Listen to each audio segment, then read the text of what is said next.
I think we're all quite interested in seeing what your tool has to offer, some of the thinking that you're bringing about.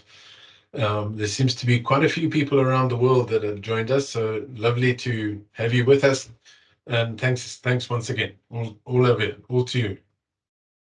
Well, thank you, Howard and Debbie, for inviting me. I'm excited to give the presentation. I just got it ready on time, so I did the last editing an hour ago. Yeah, it's just nice to be able to share some experience and knowledge about the stuff we're working on, and hopefully we'll have an interesting discussion also at the end. I like to do the story first and then have the discussion at the end. I'm also a little bit bad at time management, so Howard or Debbie, if you can sort of give me a heads up when I'm approaching the end, I'll try to go faster. Yeah, if you can. I'll give you 5 minutes. Excellent. Okay, so I'll start sharing my presentation. We tested it, so it should work. Can you let me know if you see it? Yeah. Okay, excellent. So the topic is on natural language execution, yeah, I'm just gonna share the knowledge and experience we've gained working on our platform called HAPSAH. I'm not trying to sell the platform here, but just explaining you the concepts behind it. It's also something that a lot of research is in going into, and yeah, I'm just happy to be able to share that and see if it's also something that you recognize, and I'm also open for feedback on elements because it's still an ongoing development. Just a short introduction of myself. I studied computer science and business information science and did a PhD in enterprise architecture. So I have also an academic background. I made the switch to consultancy. Actually, I worked as a PhD candidate at the university for half a year, but decided to do it besides my consulting work. So I switched to Capgemini and later on Ernst & Young, but I was able to do my practitioner work and research combined, which was very useful because it's always hard for researchers to get case studies in practice, and that was very easy for me. So because I had my running customers. I also worked for Schiphol Airport. Maybe a few of you have experienced that. So I was responsible for architecture and IT strategy, portfolio management. Later on, switched to ABN AMRO. And since 2020, I'm an independent advisor. So I take on enterprise architecture assignments for companies. I actually see Christian here in the call, so I worked with him in my previous assignment. So it's very nice to see familiar faces here. Yeah. So what made me next to my advisory assignments made me start working on HAPSAH. It was actually a personal side project. Sort of in my work, we do a lot of IT selections, platform selections, and I was always wondering, why are there not vendors that just have some platform that allow you to express in natural language how an application should work and then be able to deliver? Why are we going to all the hassle of, I don't know, writing requirements, writing code, testing, integration? It's also complex. Can we not make it easier? So that was sort of my initial driver to start investigating. Is it possible to create a way to deliver working software right out of natural language specifications. So this is something I want to share with you, sort of the journey that we went through to create a platform, but also I want to share a lot of the research concepts behind it with you to give a little bit of a view under the hood. How does this work? And it's still ongoing work. So it's besides a platform, it's a research platform, a way of working together. Like I'm working together with Marco on how can we go from specification tools to running application. We looked into an OWL integration, so I'll touch a little bit on that. But also we're working together with the Vrije Universiteit in Amsterdam, the university where I did my PhD, and where I'm working together with master students. They're doing research on concepts that are related to this platform. So it's many things, and it's mostly it's a journey to see, can we achieve the end goal of creating working systems out of natural language specifications. So I first want to start with the why, then touch on the what and the how. So why is natural language execution important? I will also explain a little bit what it is, of course, and then dive into what are the concepts behind it.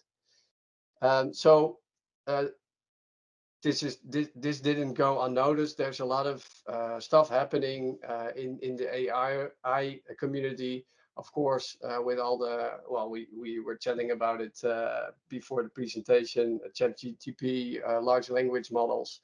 There's a lot of interesting stuff happening and very fast.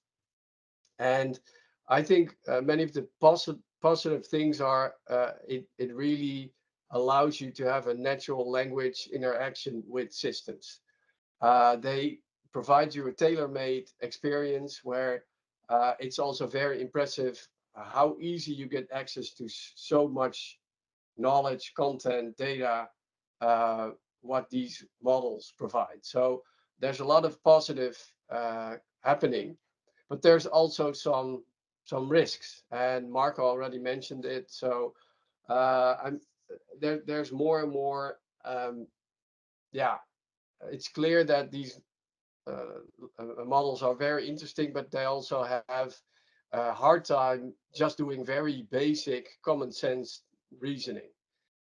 So logic like a man fits in his coat and his coat fits in his bag, so the man fits in the bag. Those kind of reasonings, I mean, as a human, you can say, yeah, that is a flawed reasoning, but large language models are not able to pinpoint that as being invalid. So that is what these models lack. Also transparency. It's not clear how they make their decisions. And also reliability. So hallucinations and false outputs. So there's also some down points. And if I look at how it in essence works, I mean, these large language models are fed by basically the entire internet, and they produce new content, which is then fed back to the internet, and you get this sort of downward spiral. This is my concern, where if we not find out how we can manage the output and be sure that the outputs are correct, we have this downward spiral, because that lower data quality is being fed back to the internet and then being fed back to the large language model. So you get this downward spiral, which to me is a concern. So what I see as the future, and I'm not alone. I mean, there are many experts that say, okay, we need to find a hybrid approach where we combine the best of different worlds. So this is where we try to work on the other side, where we still stick to natural language as being a way to interact with systems, but we and yeah, we call it natural language execution. It's a way to have a deterministic way of executing the specifications that are fed to the system in natural language, and the system has strict logical reasoning capabilities. It's also transparent how the decisions are made by the system, and it results in reliable output. So we feel like if we can combine those two, we are making good steps in progress. So what is natural language execution? It's a form of AI that delivers directly executable deterministic decision-making systems based on natural language input. And here it's between brackets because it's not at this moment, it's still a controlled natural language. I will explain a little bit what that means later, but it's not any text you can give into the system and then expect it to have a deterministic um, um, structure. So you need to be in a certain way. You have to provide the natural language. So it's not just free text. But I'll explain it later. But it's controlled in that way. So it's still natural language interaction. Or specifications, but it's deterministic, so it's fully predictable, and it is directly executable. So there's no code generation between specification and execution. The model where you specify is also the model that's executed. So you can always be fully transparent on how the system will act. So Howard already asked me, what does it stand for? Well, it is actually in Dutch, HAPSAH is something you say when you have to do something and you have this sort of little chore or whatever you have to do, and you've done it and you're happy with the result, and you say HAPSAH, like I'm done. But it's also an abbreviation for human-aimed platform for semantic application hosting. And we start with human aimed. So I think with all the developments in AI, the concern is that AI is taking over the world, and humans are not in control anymore. And one of the principles is that we feel we want to offer a way of creating applications where the human is in control. The human specifies exactly what the system does, and there's no surprises. So that's why it starts with that part. So how is the platform? What is the sort of rough architecture behind it? First, we have a modeler where you can build an ontology and write business rules, all in a natural language. But because some people are textual oriented, others visual, we provide both a textual and a visual representation of the same model. This is the modeler, and you can work in the graphical user interface, but you can also feed the platform with the REST API that we provide to create the ontology and the business rules. And we also have an OWL import function adapter, and this is where Marco and I worked on. So we now provide a way to have case talk models be imported into HAPSAH, so you have the model available right away. Then everything that's in the modeler, you have available for execution right away. It's instantly there. So there's no release cycle where there's code generated or a data schema is generated at any point in time. It's all fluid, and as soon as you have your ontology in the modeler, it's available in the runtime. Also, there you can work with the graphical user interface to work on the application, but you can also use the REST API, which is always one-to-one with the screen. So the API and the screens, it's all fluidly available from the ontology, and you can always access the application through the screens and to the API in the same way. And there's also a event-driven way of working with the platform. So event sourcing, commands coming in, and then events being produced. That's also baked into the platform. So this gives a sort of an overview on how does the platform work, and I will now zoom into the language behind this. Oh yeah, I made a little side notation in all this slides. So I also have a background in data management and the DMBOK framework, and I made a note where certain concepts out of that framework map into the story. So if you look at everything that's in the modeler, that's essentially metadata. So it's data describing the actual data in the runtime, and you have it fully available. So also in the modeler, but also via the API. So it consists of the names of entities, but also the definition, the relationships, and you can at any point in time access that metadata if you want.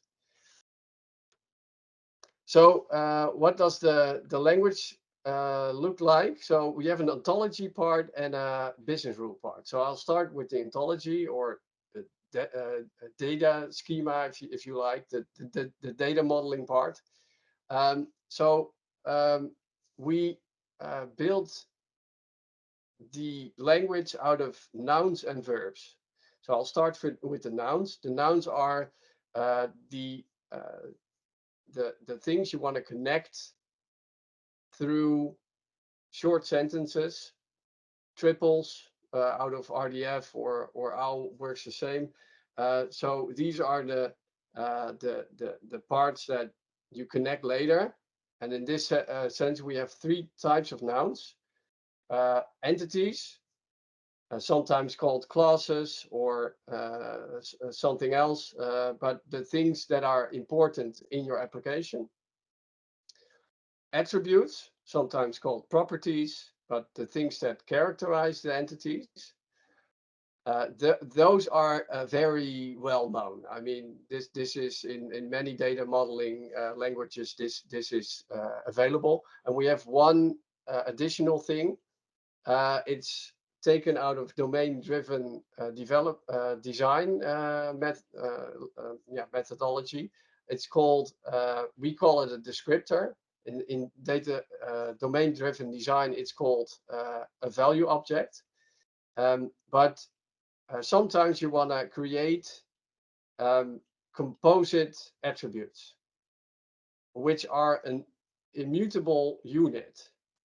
So take address. If I take an address and I say, yeah, it's just a couple of attributes that have no relationship with each other, I could then say, okay, if I have a street name and a postal code, and I change the postal code, that should be fine. But in fact, those are connected. So postal code has a certain relationship with a street name, and you cannot just change it for it to still be correct. So this is where this concept comes from. So you can define an address as a descriptor, where you say it's an immutable whole. So in the combination of those attributes, you cannot just change anything and expect it to still be valid. In the examples here, I take full name, which is actually a construct built out of a first name and a last name, and maybe even a middle name. But the combination, the full name combination, is a unique way of referring to a person. And if you change it suddenly, it might not be valid anymore. So that's the idea behind the descriptor. Yeah, again, side note. So entities are typically master data in your data management perspective. So the nouns, that's part of the ontology language, and the verbs. Verbs are the ways to connect nouns. So we have different types of verbs. Some are very similar to other languages. So association is something that is typically available in languages like UML or many semantic modeling languages. So that's rather straightforward. Composition, aggregation, those kind of, can you construct a type and say it consists of components? So we have that available. We have extension, which is a different form of specialization or generalization, which is also available in UML. But there's one I want to point out, which is called attribution. In most data modeling languages, you just say entity has attribute. So, for instance, person has weight. And you mean this person weighs a certain, the weight refers to the weight of the person. But if I want to say the person is able to lift weight, that's maybe also an attribute about the strength of the person. So I want to make that distinction. This is where the attribution comes along. This is a way to make unique combinations of entity and attributes by specifying the relation between those. So this is also a concept that's different from many existing languages. And I wanted to point out that aspect specifically. So how do you build your actual ontology? Because these are the loose parts, but now I want to make a model. So this is done by creating statement types. Statement type is in essence a triple, where you define what is the subject, the actor, the active, the acting part in the sentence, the object, so the undergoing part. In Dutch we say het slachtoffer, the victim of in the relationship, and a predicate to indicate the type of relationship between the subject and the object. So this is something that is common in RDF, like triples in RDF. This is in essence how OWL also is built up. So we took all these concepts from different modeling languages and combined it into this ontology. And then if you want to create actual data, you create statement instances, which is an instance of a statement type. And so the statement instance refers to the type it belongs to. And you create an instance of the subject and the object. And this is how in the runtime environment you create your actual data.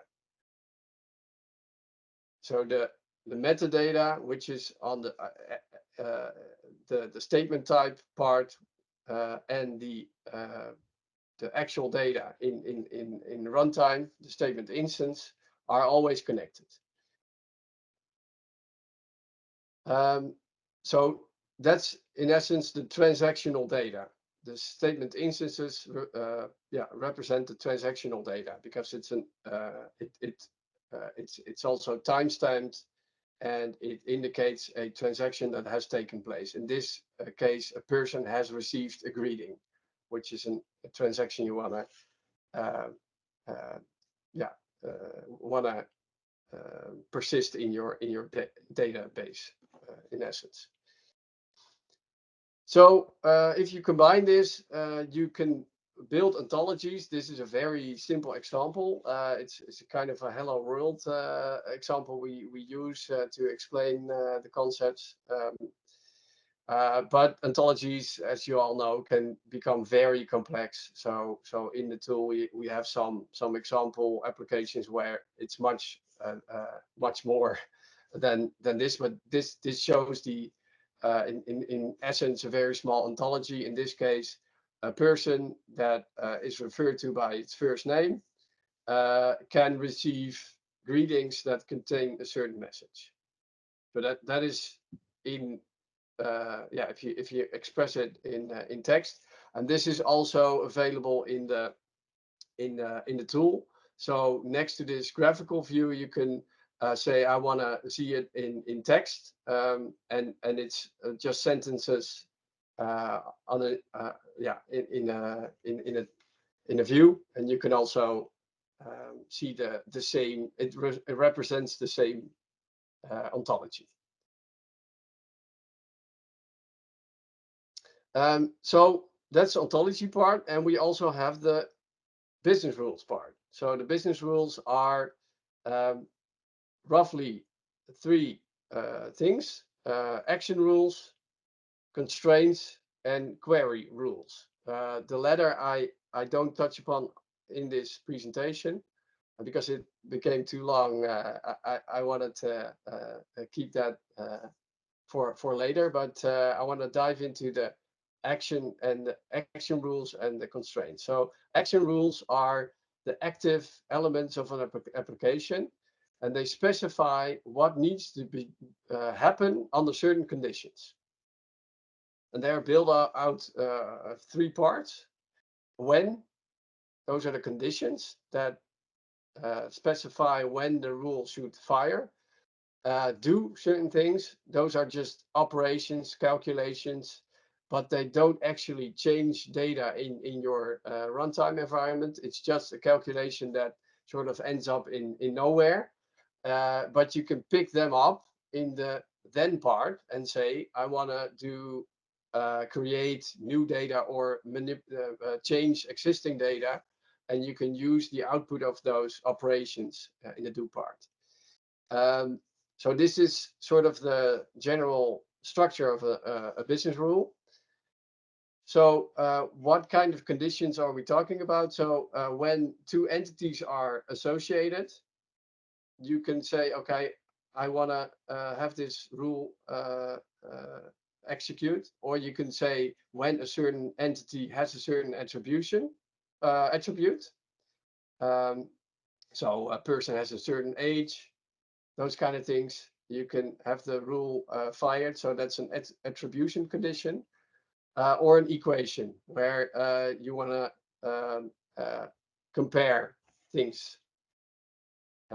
Actually, the example I gave was an equation condition, because you say, okay, a person has a certain age, so you say you give an age limit. So if the person is above 18, you want to have this rule fired, but that's an equation. The operations are specified on the amount of operands that you can use as input. So it's either one or two in this case, but we expect maybe to expand it to more. But these are what we have available, and you have to think about, okay, subtract, divide, those kind of. So it's very similar to the very basic functions in Excel. You can build very complex operations by just combining a lot of small operations into a bigger one. So that's how you can build. So it's very comparable to how you would work in Excel with functions. And then the actions are, you can either search an entity that you haven't specified in your rule yet. So if you're saying a person owns a car, and you then want to have the seller of the car later on in your rule, you have to find it first. So sometimes you have to find new data that you want to use in other actions in your rule. You can create new elements. You can associate new existing entities or elements, and you can assign values to attributes. So those are the different options you have. So yeah, this is very maybe still very abstract. So let me just use an example to show a little bit how this work. So I want to specify the rule. So we had this very simple ontology where it says persons can receive messages. So in my application, I want to specify a rule that when I create a new person with a first name, I want to create a greeting with the message, hello, first name. Very simple. So the condition is when person one is referred to by first name. And here, if you notice, so the ontology, everything is specified in plural because it's a general statement. And in this case, we in the rule, we specify it now with in singular with a number behind the name of the entity type.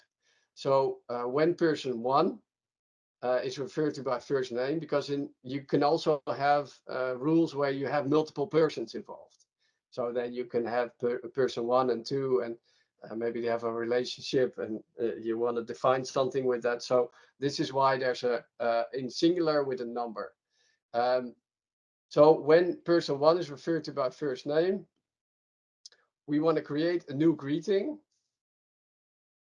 and we want to assign the text hello joined with the first name of that person one. So that's between brackets here. That's the actual operation. Hello joined with person one is referred to by first name. That's an operation. And I want to assign whatever comes out of that operation to the greeting that I just created, greeting one, as the message it contains. So this is the next step. And then we want to make person one receive that greeting.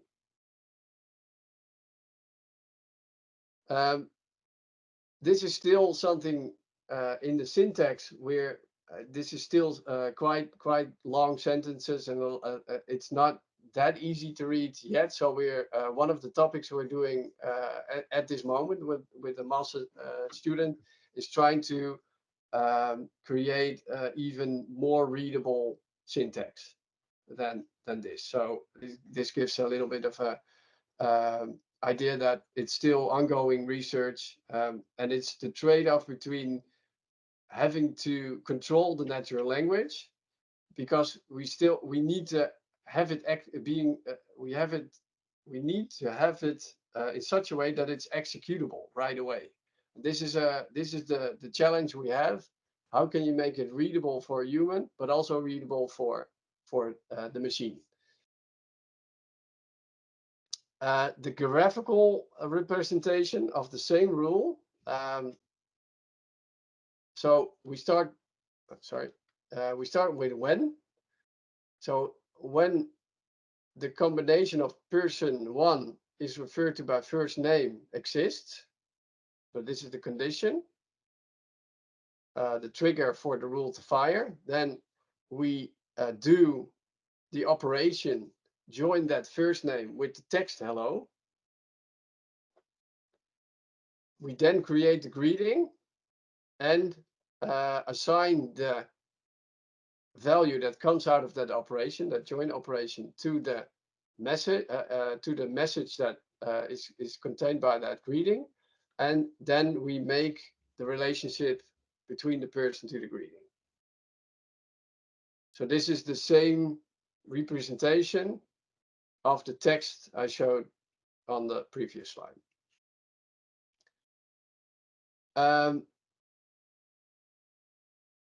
So this is a way to specify the actions that the system needs to take under certain conditions. But you also want to make sure that so if you specify wrong action rules and you don't have a way to constrain undesired actions, then you still have an unreliable system. So we need something to make sure that the system cannot make undesired decisions. And that's why we have constraints. Well, constraints are also a very well-known concept in databases, but that's more technical constraint. And this is the specified in natural language, the sort of the counterpart of the action rule. This is the constraining rule. So it's built up out of the same concepts, when, do, and then. But the then part is about saying which actions are not allowed under certain conditions. And these constraints have a higher priority in being executed over the action rules. So they always overrule the action rules. So an example is, in this case, I don't want to send empty messages to a person. So when greeting 1 does not contain a message, then person 1 may not receive that greeting. So that's a condition you can state, and then it makes sure that no empty messages are sent to people. Looking at the time, how am I doing? How long do I still have left? You have 15 minutes. 15 minutes, Bas. 15 minutes. Okay. So I also wanted to touch on another topic, which is in general called reference data. Also an important part in DMBOK. But I felt like that's a sort of, I don't know with the latest version of DMBOK if it's better detailed, but I worked in the past with version 1, and I felt like some elements were missing, because reference data is defined as a way to categorize other data, but it's such an interesting field of data management and data modeling that we try to incorporate reference data concepts into the platform to see how far can you go with really specifying what kind of way of categorizing data. So I will show a couple of topics that I feel fall in that category, but this is also very still very experimental. So the first one is state modeling. So state modeling is a way to express for an entity. It can be an entity has a life cycle where it can go from a certain state to another state, and then at the end of the day there's an end state, but it has a certain life cycle, and states indicate where in the life cycle is an entity. And we provide a way. This is actually a combination of concepts like entity, descriptor, and attribution concepts. So it's not new concepts in the ontology, but it's predefined instances of those concepts that we have available to model, in this case, state modeling. And it works like this. So you can indicate here books. This is a small domain of a library where books are available for to be reserved or to be lent out. So we indicate that a book can be in an availability state, And the availability state is expressed in a name. You can also give it a description or a number. You can connect any attribute to that availability state. But the availability state indicates what is the state of the entity. And in this case, we want to say it's either available, it's reserved, or lent. Those are the options. Of course, you can create many more if you want, but in this case, we kept it simple. And those are values that you can define and connect to or select as an availability state for the book. And then you can define the business rule that uses that state or manipulates that state. In this case, I say when a reservation is done on a book, so it reserves a book, then the book should get the state reserved. So the condition is the relationship between a reservation and a book, but it manipulates the availability state of the book. And this is a way of making sure that if I place a reservation on a book, it's not still unavailable. So this is kind of these kind of elements you can use in your application to ensure that the data quality is correct and not like inconsistent state is not possible. And this is an example of reference data. Master and reference data, how does that work in this concept?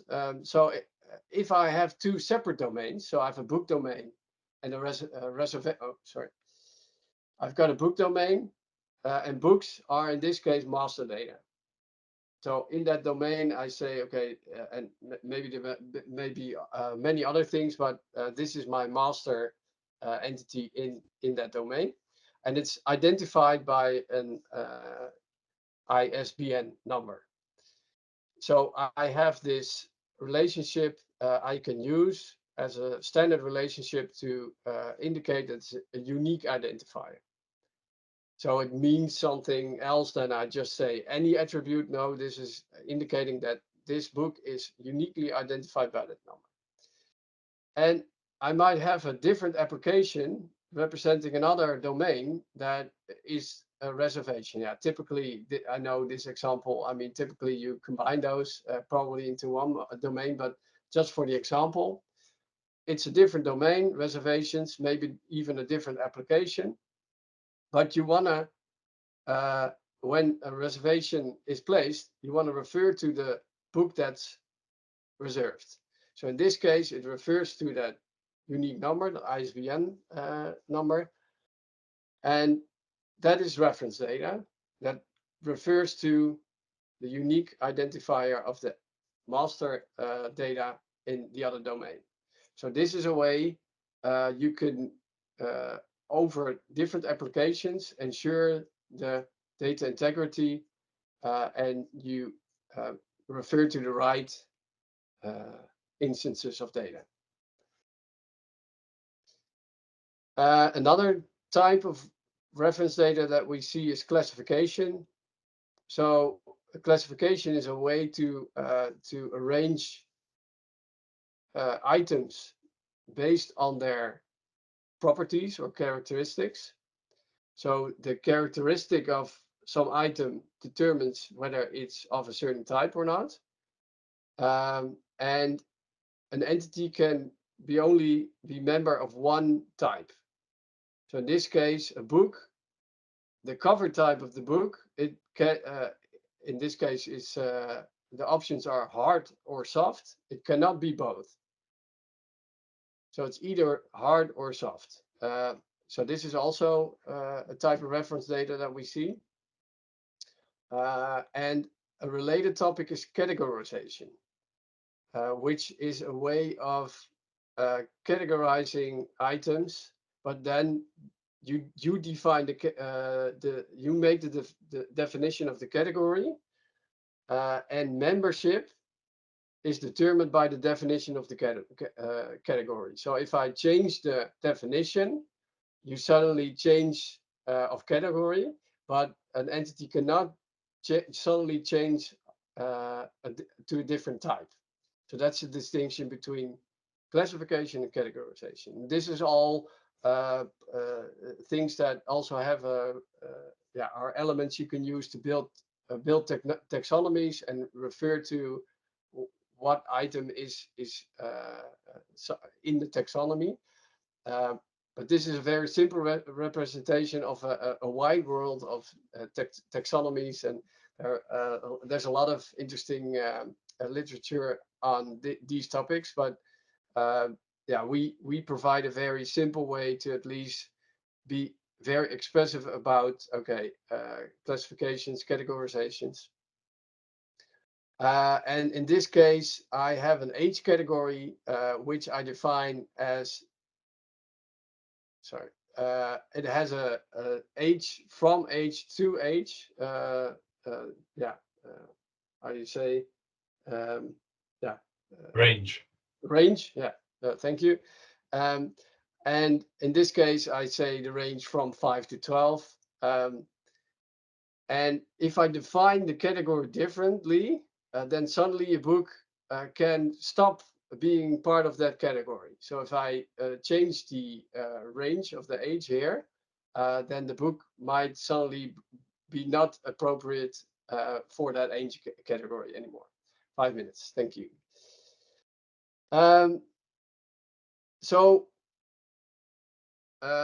Coming back to the opening of the presentation, so how do we see this work together with large language models? So large language models can feed,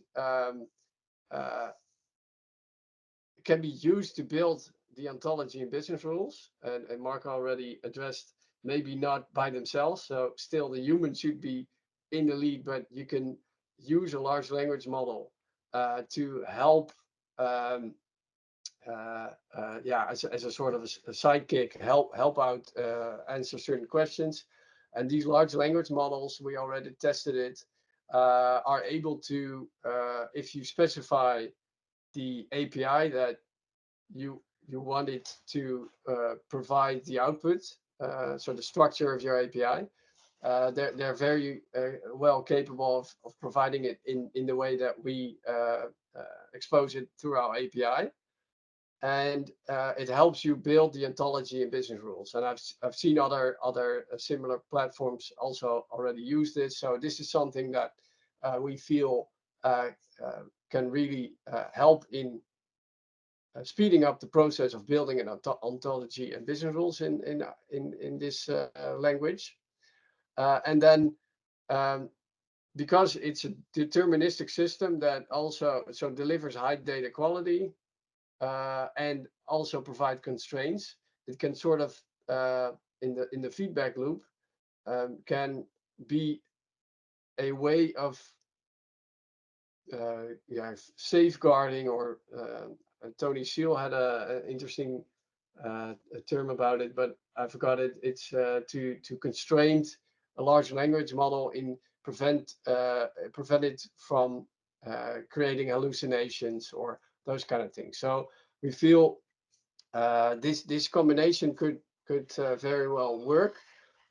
This is research we want to do in the future. We're not actually doing it at this moment yet, except for the using a large language model to create the ontology, but the feedback loop from natural language execution back to a large language model, that's still an open research topic. But this is something we have on our roadmap for the next couple of months to work on.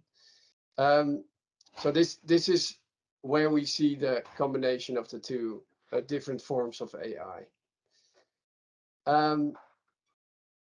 That concludes my presentation. So I want to invite, I think that's the idea. I want to invite people for questions or suggestions or anything. Thanks, Bas. Thank you very much.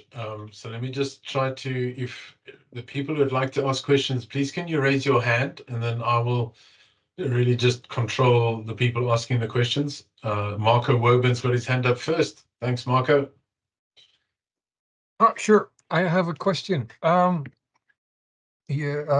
for the presentation, Bas. You know, we already work together a little, but I've heard this story about this reference data, master data for the first time, so I'm curious. So for one person, reference data might actually be their master data, you know, and for another person, that data is actually reference data. So how do you propose to integrate that into a domain? Because it's not necessarily a state. You know, reference data could be the postal codes. Have you thought about that? I would like to hear your response on that. Yeah, no, but this is exactly you pinpoint exactly the hard part about reference data, because it's all part of the, so it depends on your perspective on the data and the context. So that's something I don't believe any technology or whatever can solve suddenly. The only thing we try to do is what I feel like these reference data issues are managed on database level or very in a technical integration platform or whatever. It's never out there in plain sight for the more business users to see and understand the complexities behind it. So the first step is about these topics is about showing the problems behind it, and not the technical problems, but it's a matter of perspective. So if I have country or address is a nice example. So the in the Netherlands, the gemeente, I don't know the Dutch, the English word, but Community. So they provide new addresses. So for them, it's master data. But if I want to send a letter to someone, I'm not going to invent the address by myself. I'm not managing it. It's what it is. I just want to refer to the right address. So it's more reference data, and that's all. But if I then suddenly start to work for that gemeente, I'm the same person, but I'm suddenly on the other side. So it's all a matter of perspective, and it's not an easy topic.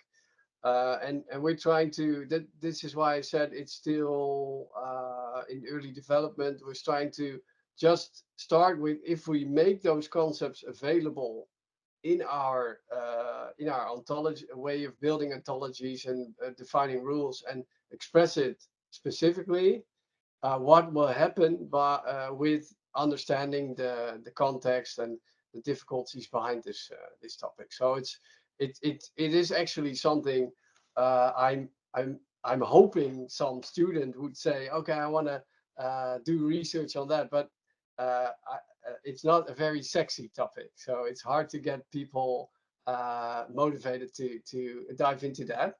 But yeah, so maybe that's a disappointing answer, but that's the whole thing behind this, because it's a research platform for us.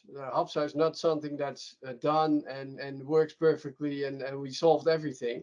It's a constant journey of picking up topics and making it a little bit more tangible or whatever, but we're nowhere near the end solution of these topics.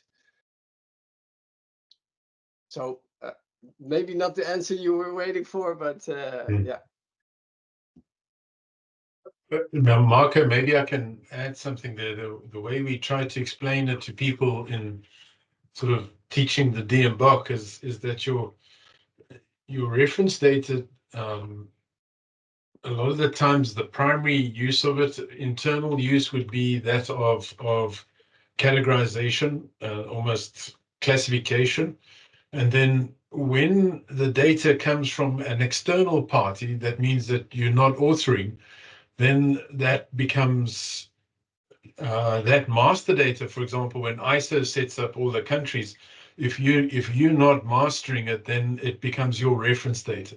So when Bas said perspective-wise, it's also about who's creating it, and if you, for example, outsource your address list to Google or TomTom, wherever it is, then all of a sudden that data that has a complex structure can be reference data in your usage of it. Yeah, I agree. I have a few more questions up my sleeve, but I think we'll leave that to outside of this session. Okay. Is there anybody else? I know I've also got some questions.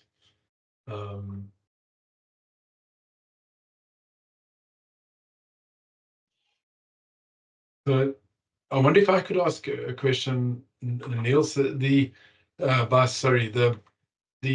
ontology. It's interesting because lots of researchers are saying that they are using ontologies to validate or reduce the hallucinations. So I think the origin of an ontology was actually used in the philosophy domain, where many years ago that map anyone's new finding or paper or research paper would be checked against a structure. And if it's not in the structure, then there'd be two questions. Either it's a lie or it's something we don't understand, one of the two. And so I've seen several papers now applying the ontology to validate or check for hallucinations, which is sort of what you're picking up there. But it's also very interesting in now that the LLM is generating an ontology, but if it has hallucinations, then it's not generating a very nice ontology. As an example, I was looking for I used it a lot, the Copilot, and asking Bing about program optimization and measurement, and it gave me the answers, but the references were all about project optimization. And because program and project are so close, it just linked the two together and said, there's your answer. So that those semantics are, as you say, they're not easy for LLMs to understand. But I really like your approach of the use of an ontology, and the models themselves are giving us a form of ontology, but exactly who creates them and where do they come from, that's the difficult part. Yeah, so in LLMs, there's not an actual ontology. It's more, so it's based on either vector databases where it's this. So they look at sort of similarities or connections, but it's never explicit. There's no so there's no structure behind it. There's no reasoning. There's no checking on inabilities or common sense. So that it's they're trying to combine. So sort of have an ontology next to an LLM and sort of make steps. So whenever an LLM produces something, have that checked against the ontology. But it's not internally available in the large language model. And many people don't realize that. So it sort of seems like there's an ontology or intelligence in it, but it's not there. And it's in general, it's the next word kind of reasoning. Where it really also depends on where do you start, with what word it starts, and then so that's really the a part of the technology, and it's not something you can bake into an LLM that easily, because it's not designed that way. So I think the combination where an LLM, the output is first checked against something, and then if it's clearly incorrect, it's fed back, not to the end user, but into the large language model somehow, to say no, this is an hallucination. This is not correct, and then have some way of cleaning that up. That's sort of the. I haven't seen research in that way yet, but this is how I feel it might work.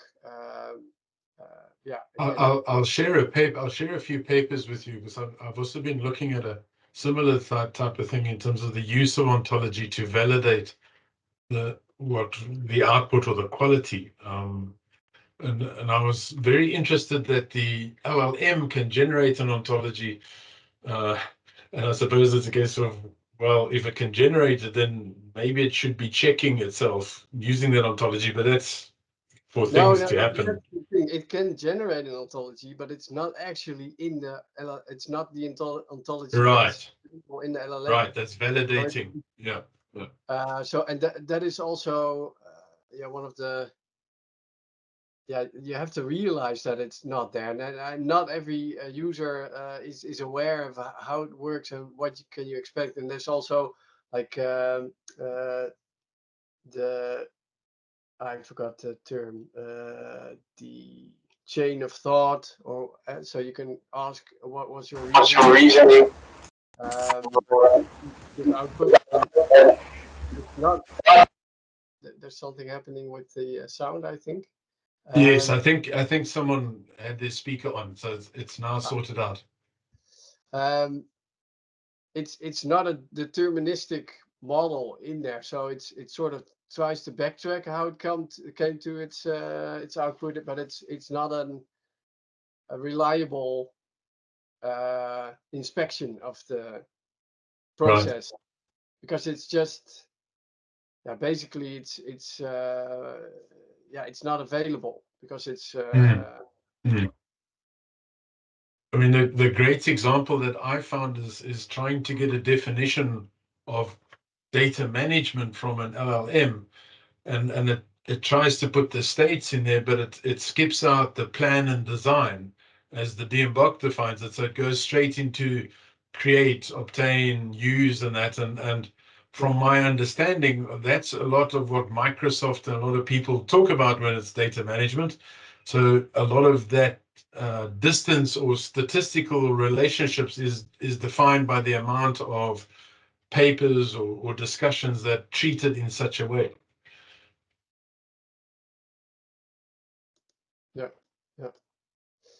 So it's an interesting area to further research, and how does it connect together, and you get really best of both worlds. A lot of I see a lot of experts mention the hybrid approach, but I've so that's something I really interested in if there's any research any of you are aware of that have concrete designs or implementations on that. I'm very interested. I haven't seen it yet, in more as an idea, but not concrete proof of how it works. But I feel, that combination can be very valuable. Thank you. And then the second question I had was, I suppose, when we learn about data modeling, a lot of the times it's about the problems with natural language and the lack of precision, and they use the data model to force the precision, and almost in a way you sort of and I know this is where you're going. It's not there now. Your language is more structured, so you're forcing a structured language. In your final vision, would that be to constantly be checking that the level of precision in the words that I'm using is correct? How would you validate that? That's also interesting area. I know of research being done on checking checking the correctness of a model, and making sure that the intention that you had with the model, there's no how do you say, wrong things that can happen with the model that you made. The challenge we have is that balance between giving freedom of expressing what you mean, but then having the machine still, it's still a machine that interprets what you specify, and yeah, how it's executed, is determined by how you specify it. But what we did is we actually, for also the human interpretation of the model, we have the concept of any noun and verb that you specify needs to have a definition. So there's actually a business glossary baked into it. So everything needs to be defined. That's not an option, that's a mandatory field. And actually we say the name, the label you connect to the concept, that's of lesser importance because it has less meaning in it than the definition. So in a name, I just have a couple of words, maybe one or a combination of a few words, but the freedom of interpretation is much bigger than when you define it in one or a few sentences. The area of a misinterpretation becomes smaller. So that's why we said we need a definition of every noun and verb, and the name is actually optional. We have it in the user interface because people just need names, so it can be represented. But the name is in our platform is actually optional, or you can have multiple names, synonyms connected to it. And we even say you can do any language, English, French, Dutch, German, connected to the same thing. So even that multilingual thing about lost in translation, you can try to sort out in that way. But there's more involved, of course, than just connecting labels. But that's why we say definition of concept is crucial. Then you're still not completely there that the model is only interpretable in one way, but at least there's a smaller chance that it's misinterpreted by the human. And what we do in the application that's available, we use that the natural language, so the names and the definition, it's always available for the user. So you can hover over an attribute or whatever, and you can see the definition. So it's both in modeling and the using of the application, but because how many forms have you filled in where you're like, okay, they're asking me things, I have no idea what to fill in.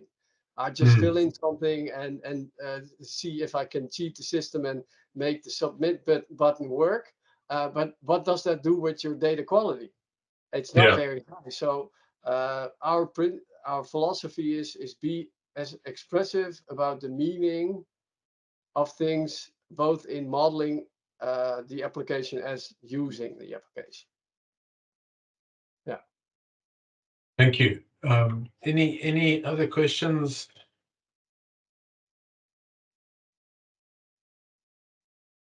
Not many questions today, Bas. No, either they didn't understand anything I said, or I was very clear, but maybe I suppose I have one last question. I was thinking of Marco's, when he does the fact-oriented modeling, he almost uses the natural language that the business speak as part of the specification. So that instead of calling them transactions, they're actually part of the ontology, or they're part of the model. And I'm wondering if that's a way of also validating what's coming into the system or constraining the system.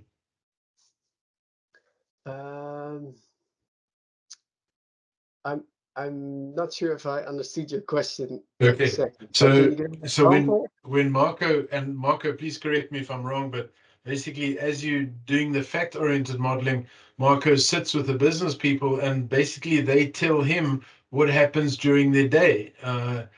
If they receive a telephone call or whatever it is, and he lists all of those facts that are transactions, but they're actually specifications. Yeah. And, Okay. and in a way, that's a helpful technique.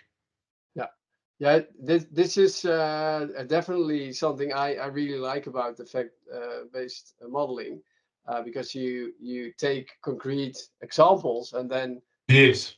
look at, okay, what's the schema behind it, or the meaning, or whatever behind it. And yeah, this is something that we don't deliver yet.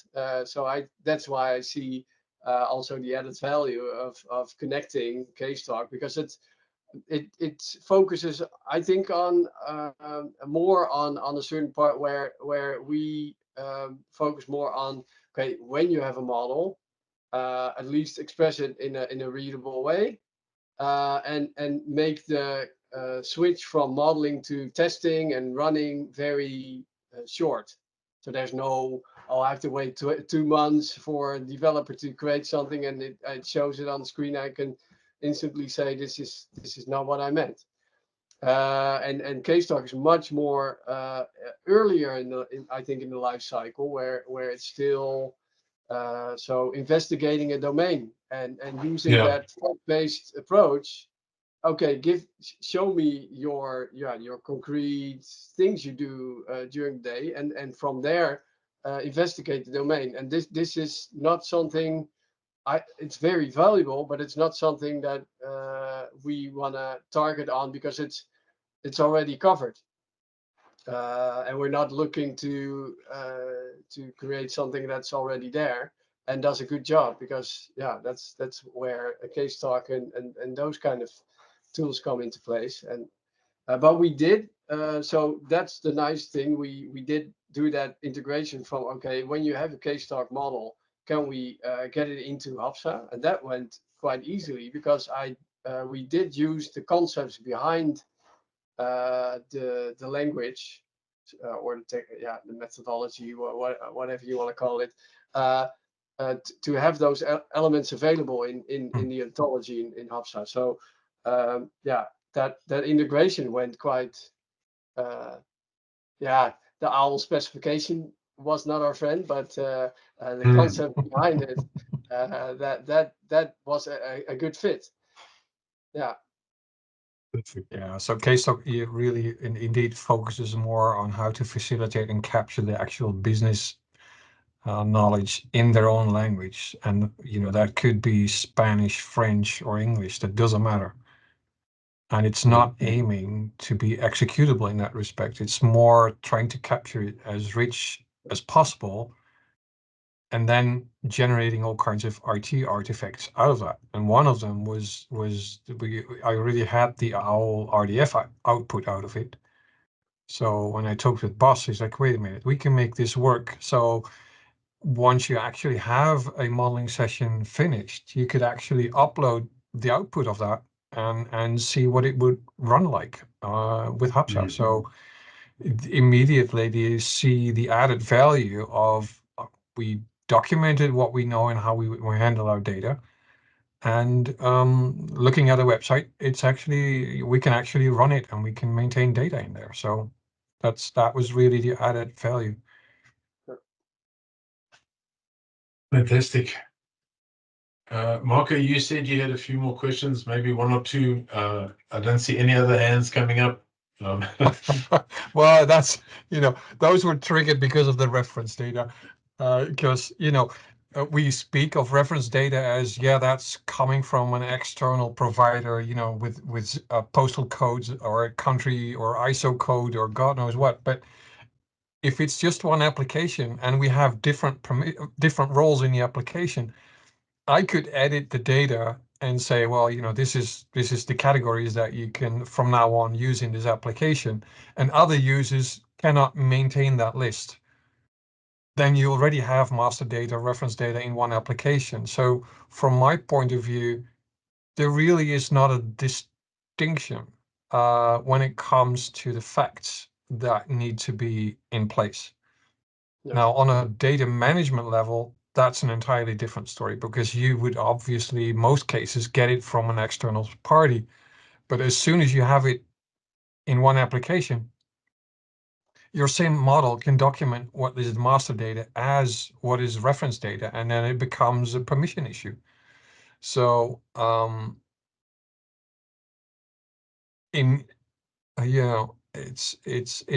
it comes into the realm of, and how do you mark this piece of data as master and this piece of reference? Yeah. And to me, it's a permission issue. Can you edit it or not? It's basically that for me. But isn't it, Marco, isn't it also a situation where an organization decides that across multiple applications that drop down or categorization is used, and because there's potential differences, then they would want to centralize and manage it as a Yes. system of reference, meaning that this is where all applications should come to get their categories, and Right. not have differences in categories, and then we'd want to manage it via a single data owner and people that can change what's in that reference list, and everyone then adheres to that standard. So there's more of the business process around it, Yep. and the authoring and the updates and things Sure. like that Sure. control it. Yeah, but that's to me, that's the management perspective. So who's responsible for that? Who's managing it, and how is it deployed? But looking at it from the information modeling perspective, there's really no distinction. You have to cover it. But it's only in the deployment, in the management, in the execution where you distinguish the two. And I suppose yeah, you're right. I mean, if we look at any attribute, there's a constraint on the set of possible values in the attribute. That's the initial definition in terms of unit of work or unit of measure being kgs or whatever that may be. There's a finite reference data or set of domains that can come from. Right. And I'm living with a data architect who is now responsible for reference data at a rather large furniture organization. I shall not name. With the blue and yellow color. So I heard a lot of stuff about it, but from a perspective of information modeling, it doesn't really matter. Oh, it's true. And I found that very interesting. So as soon as you enter it into an environment in HAPSAH, and you gave examples with states, and I'm like, yeah, but from a modeling perspective, it doesn't matter. Well, the state thing is I think it's not purely reference data, and so the idea about the state modeling is that an entity has a life cycle, and you want to sort of and you need the state indication more so in the rule ruling. So it's exactly the combination of the ontology part and the rules part where that state modeling becomes sort of a linking element. I fully agree with all the other definitions of reference data. It's only there because if you have one application managed by one person, you have no reference data. If it's a completely isolated application, one person manages it, there's no concept of reference data. It starts to become a discussion when you have multiple applications and even maybe external applications. So it's typically something in an enterprise environment where it starts to become this big thing. And it's a very practical problem, but also something that is hidden in so many applications that we have hard-coded choice list, where if that choice list indicates sort of a state of something, and another application has also the state of that same entity type, and you change it in one application and not in the other, you get all these data quality issues. So it's sort of this very practical thing that comes inside, where, especially in enterprise environments where there's a lot of systems, a lot of people, a lot of changes, whatever. And we felt like it's hidden somewhere, and we want to have it visible to have a first step in solving it. And we deliberately not introduced any new type elements in the ontology language. So it's actually predefined instances of concepts like attribution or descriptor.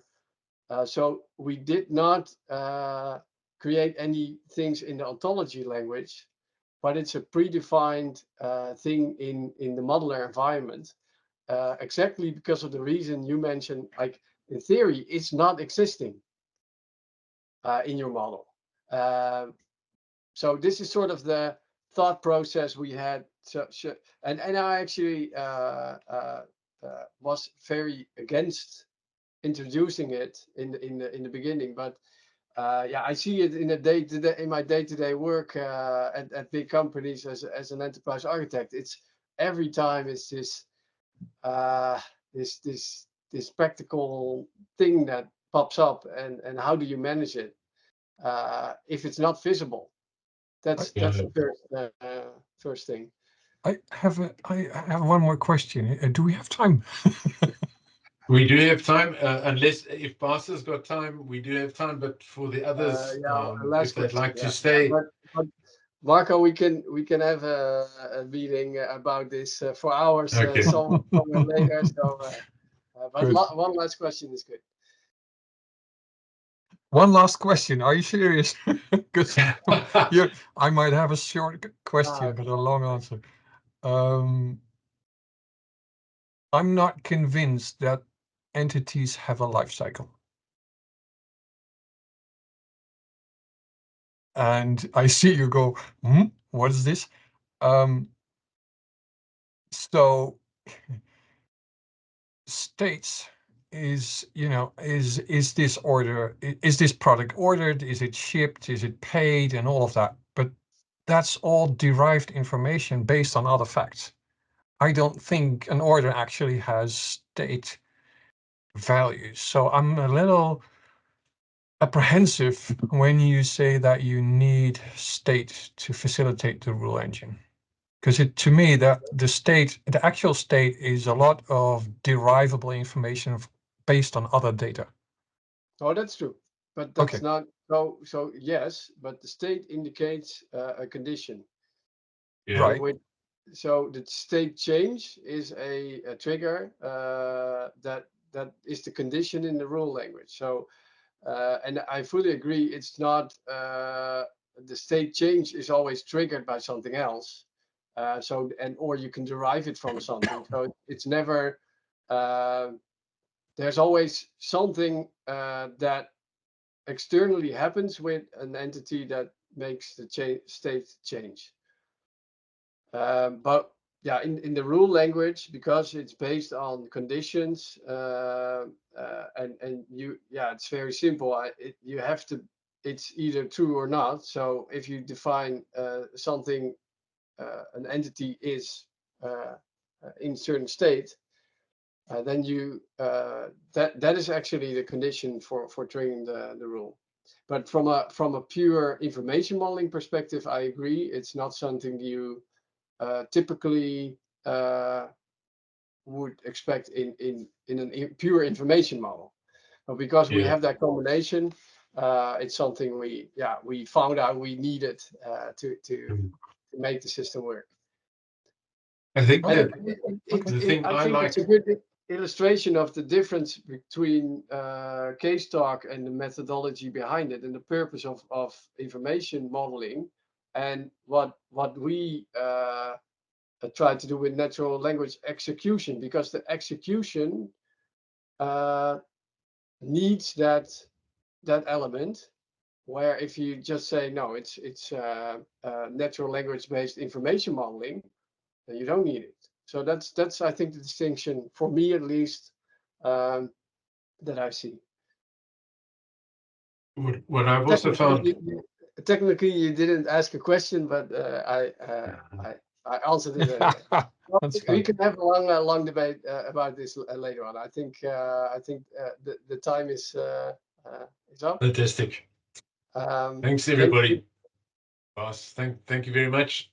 Thanks, Marco. Thanks for all the questions, and have a wonderful evening. Thank you. Thank you. Thanks everybody. Okay. Cheers. Bye bye. Bye.